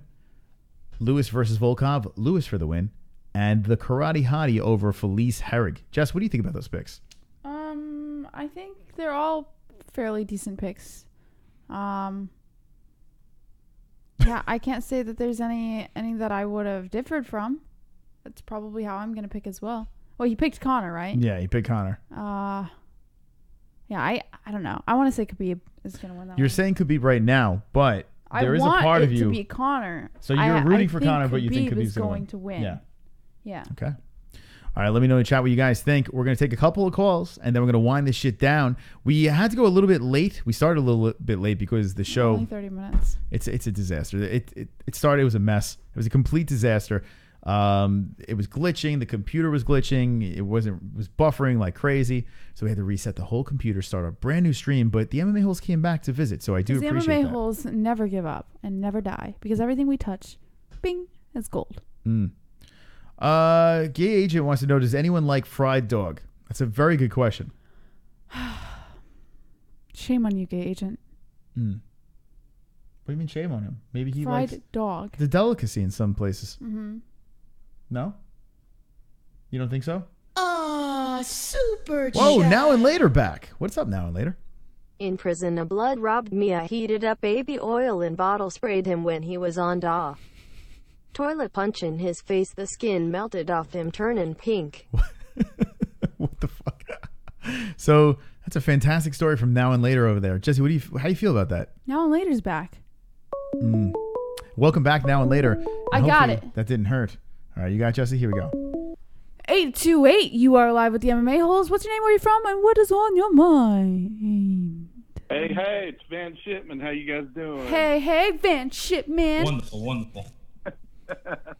Hey, I'm pretty pumped about the Conor Khabib fight, but I was just wondering, do you think there's a chance that Khabib could pull out and Ferguson may have to step in? For weight? I still love it. I tell you what, that's a very good possibility over there, and that's why they backed it up, right? Ferguson versus Pettis. Because of weight, you think? Well, I mean, there's a lot of reasons. That Khabib could pull out, specifically Khabib? Yeah, I mean, remember the time versus Ferguson where he had to be rushed to the hospital? He couldn't make it. Yeah, Conor called Khabib the pull-out merchant. You got to think that Conor is going to be playing that card super hard. Van, what do you think? Do you think Conor would rather fight Khabib or Tony Ferguson? To be honest, I think he'd probably fight Khabib just simply because, Khabib's stand-up is, it's not horrible, but it's not the greatest in the world, and that's where Conor's going to shine. If he can avoid the takedown and hit him with those, that left-hand shot, then he could very well, get this fight. But Ferguson, I think he presents the most problems for Conor or Khabib. Yeah, I'm with you, Van. I agree. I think that this is stylistically, McGregor is foaming at the mouth with this one over here. I think he does. I think he feels extremely confident in this fight. And, Ferguson is, to me, is the toughest in the division. I think he's the best right now. 155. I think I'm with you. I think he's the best in the 155 division all around. He's just dangerous. His boxing is real good. His snap jiu-jitsu, whatever he calls it. He's a great fighter. He's on a 10 or 11 fight tear. He's not easily beaten. I'd like to see that fight. So if that happens, I will not be upset at all. There you go. Van Shipman. Pretty pumped about. I have one more question for you, Van Shipman. And it's the same question. Bring it on, baby. I ask you this every single time you call. Are you drunk, high, or both? I am neither. Well, what's with it? Do I really sound that drunk? No, Van Shipman, I got to be honest with you. You just have this voice. Like, we have a lot of stoners that call in, and we also have a lot of people that like to have a drink or two. And you just have this voice. It's very similar to theirs. And I think about every time you call, I immediately relate it to the drunk high or both question. I have an idea here, right? Van Shipman is a swole MMA hole. And Van, I'll let you answer in a second, but it's my show. But how about this? How about this, Van? Can we have like Van bedtime stories? Like Van telling stories. Like we have the MMA Holes Right stories and have Van read the story because he has such a soothing, mellow voice, right? Van Shipman, your next call. Bedtime stories. Yeah. Yeah. So I'll read you guys. That would be fantastic. We can try for something, and I can read to you, Moss and Jesse. Just pick up the story, and I'll do it. Isn't it so soothing to? I could just listen to you all night, Van Shipman. Yeah. I could literally listen to it. He's got that voice. It's just kind of like. It's true. I just want to spoon him. Seriously, I don't drink. I used to years ago. I'm a musician, so did a little everything. Maybe it's just residue from all those years, and it just fried my brain too much. But no, clean as a bell. All right, well, thanks for the call, Van. Appreciate it. All right, let's hang up on him. All right, so Van Shipman, fantastic. That was so fucked up. No, it isn't fucked up. Oh, let's hang up on him. No, I mean, it was a good call. So here's the thing. I think we're going to drop this on the message board. All right. We got to drop this. Someone has to write a bedtime story for Van Shipman to read. We should make it a segment for every Food Court Friday or something like that. And we'll have Van call in and recite, or maybe we'll have him record it. Right. And then we'll have Van's bedtime stories, but it's got to be like MMA related. Sure. So what we'll do is check out the MMA Holes, the MMAHoles.com. We're going to put we're going to pin something over there. We're going to have you guys put your entries in, and then the best entry will have Van Shipman say That's a great. bedtime story, an MMA bedtime story. New character on the show. All right. Van Shipman. Van Shipman's wonderful. You know what time it is? It's time to take one more call. 516-522-0267. Get in on the line. And hurry up because I'm starving. Starving. Tomorrow we will be live 1 p.m. Eastern time. We'll be live on Friday as well for Triton fights, weigh-ins, and the main event. The morning of Saturday, afternoon, morning, we're going to be reacting to UFC Russia. Mm-hmm. And that is a card to talk about real quick. Actually, we didn't even touch base on that. A terrible show. We are a terrible show. Terrible. A terrible show. Mark Hunt fighting Olenek. And I like this. Good stuff over here. We got a fire fight because Mark Hunt always brings the pain, brings the heat. And Russia's own Alexei Olenek is going to be a tough task for Mark Hunt. Man, Mark Hunt, no matter how old he gets, he just keeps the party going. Love it. How about this? Jan Blachowicz versus Krylov. Nikita Krylov. Jan Blachowicz beat up our friend Devin Clark, and now he's at the co-main event in Russia. Congratulations, Jan. You're in trouble because you're fighting a tough opponent yourself. But Jan Blachowicz making a little bit of noise. Arlovsky, who walked off the set, is fighting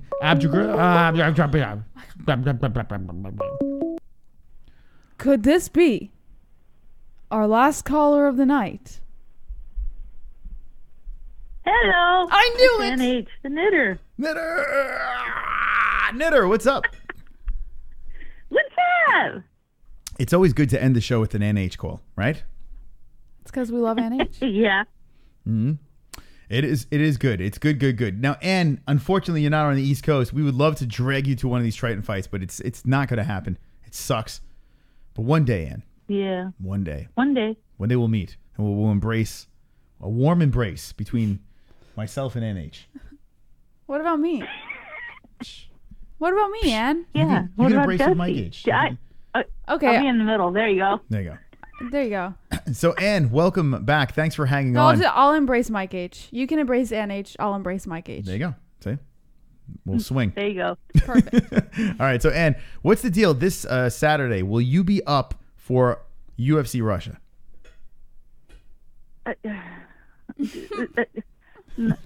What time is it going to be on my time over here?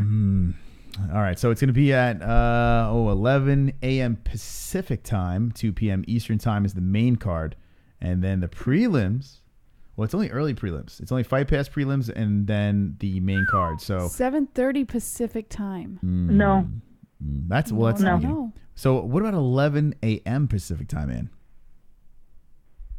Ann? No, still no. Wow. So you're like, fuck this card then. Yeah, I'll be sleeping. Yeah, sleep is more important. I agree. Sorry. NH, are you a Way night too owl? early. Are you a night owl? You like to stay up all night and then sleep all morning? Yeah, I'm a night owl. Welcome to the club, Ann. Yeah, I'm a night owl too. Were you always a night owl? Was it when Mike works nights, correct? Yeah, he works nights. Yeah, nighttime. But yeah, I'm always a night owl. I've always been a night owl. So what do you do during the night? I was always, when I was in school, I was always late for the bus every morning. Oh, really? Had to run. Well, and Had to run to catch it. listen, as long as you catch our evening shows, that's all that really She's matters. such a sweetheart, no? Why'd you say no? I think I might prefer listening to Ann's voice more Then mine? than, well, we were talking about listening to Van Shipman's voice. I could listen to Ann's voice all night. So you'd rather Ann's bedtime stories? I don't know. Who has a better voice, you or Van Ship? They Ann? both have good. Oh, they should read it together. They should do a duet, actually. Ann. Like Summer Loving. Summer loving had me a plan. Yeah. All right. Now the wheels are turning. Ann, would you read a bedtime story or sing with Van Ship Man? I'll read a bedtime story, but I will not sing. Okay. Oh, come on, Ann. You can Fair do enough. it. They made me sing. I cannot sing. I say the same thing. And your You can 730-second wristband is on its way to your home. Now, where do you store all these wristbands?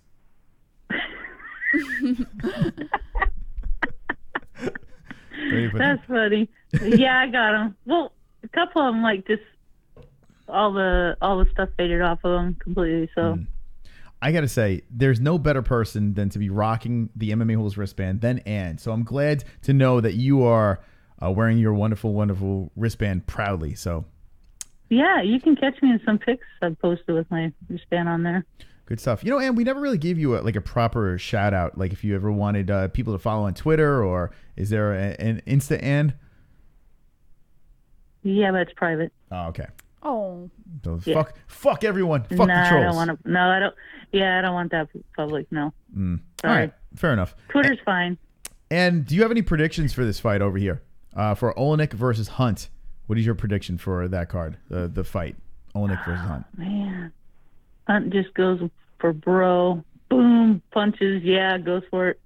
I'm like, better striker. You know, I'm still gonna go for Hunt. Mm-hmm. He just goes for it. What the heck? Yep. Why Hunt. not? I'm with you, Ann. With his melted boobies. I'm with you, Ann. Fuck it. Let's just go Hunt. Let's just go for it, right? Yeah. What about this? Are you going to be watching this press conference, Conor and Khabib? Are you pumped up for this thing? Yeah, I'm pumped up. Yeah. I got to say that this card, the numbers are going to be through the roof. If everything stays intact, and I'm knocking on my desk and my boner, if this thing stays intact, man, what a card, right? Yeah. Nobody, do not want them to get hurt. Definitely not. No. Yeah. Either one. No. Stay healthy. Are you more excited about? Even if someone doesn't make weight, I don't care as long as they fight. Yeah, I agree. Yeah, fuck it. We just want to see a fight. We want to see a beating. Someone get beat up, right? Yeah. Yeah. All right. Yes, so I want to see Conor beat him up. So you're going Conor for the win. Yes. All right, Jesse. How do you feel about this? Ann, I want to say that's going to happen, but my brain is telling me Khabib. Yeah, I know, but if Conor connects, he's gone. That's it. very Bye-bye. true. Right back to Dagestan. I'll make an official decision soon. It's such a difficult. Oh, I hate this one. I hate picking this one. All right. So he's never really faced anybody like Conor before, though. Mm-hmm. That's very true. Both Very fighters' toughest task, I believe. You know, I really do believe that both of them have their hands full in this fight. Great fight. By the way, Kevin Costa is on the Jesse side saying Jesse knows. Kevin Costa knows. Kevin Costa knows. All right. And last words to the Holes. Hey, shout out to all the Holes, Van Shippen, everybody, Drunk Savage, whole bunch of them, all the guys there. They always say, you never say shout out, never say my name. Well, I'm on the phone, so I can't see the chat. There you go. All right, Ann, thanks. Ann H with the call. That was Ann wrapping it up, and that no better way, right? No better way. A Van Ship Ann wrap up, right? Ann Shipman. Ann Shipman. I like it. All right, thank you for joining us tonight. We still got 60 some odd people watching. Thanks for joining us. If you haven't dropped a like, what's going on here? How do you leave us with 57 likes? Because they had all the other likes on the other one. Well, put 3 more. We'll play the damn song one more time. Shout out to our sponsors over here. Let's drop that up. Boop. TygerLyfe Energy, ARN Insulation, and a Duplex Entertainment. Real quick, if you guys want to sponsor the show, this is the time to do it, because right before this card, it's going to be absolute fire. We're going to get some serious views for this reaction video over here. So if you are looking to sponsor the MMA-Holes, hit us up on the MMA-Holes.com, right? Hold on a second. Boom. The MMA-Holes.com. Go to the contact section and shoot us an email, and you can get your shit on our page over here on our YouTube channel, and you can be a goddamn celebrity and make some money, right? Speaking of the MMA-Holes.com, cringe pick winner. Cringe pick winner. Yeah, we got to go through to that. Let's see if anyone voted over here. And as we do that, we got 61 in the tip jar. Thank you, friends. 20 likes. 20 likes, 20 likes. I've got fucking 20 likes, 20 likes, 20 likes. I've got fucking 20 likes. 20 likes. 20 likes. I've got fucking 20 likes. I hope the dislikes die of leprosy. Yeah. I bet you're all going to download the audio to this so you can listen to it again tomorrow. And if you haven't listened to it, well, go to Podbeam, iTunes. We are now on iTunes. All right, so there's the cringe pick. Let's see what the MMA Holes. I vote my, says Sean Hart. I vote myself, and Sean votes me too, says Pulse. Pulse, damn. When I grow up, I will have a swole and sexy red beard. CBD. Late in the game. CBD. With the donation. CBD.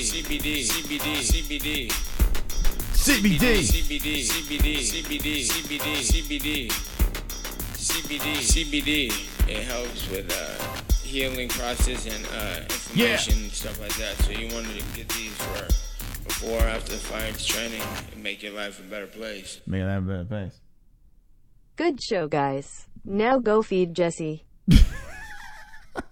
Thank you, Grinding. Appreciate that. Thank you to everyone that donated tonight. Jesse, what do you think about that? Oh, I think that's an excellent way to end the show. It's great advice. It's fantastic advice. I need to be fed 24/7. That's right. I'm going to feed her some sausage. All right, here we go. Let's see what we got here. So we got Pulse. I vote myself, and Sean votes me too.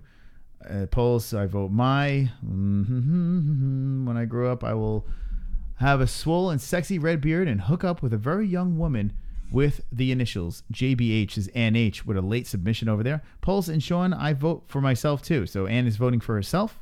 Sean, I cast a second vote for third Sean. Okay. All right. Jesse, can you make some sense of what's going on here?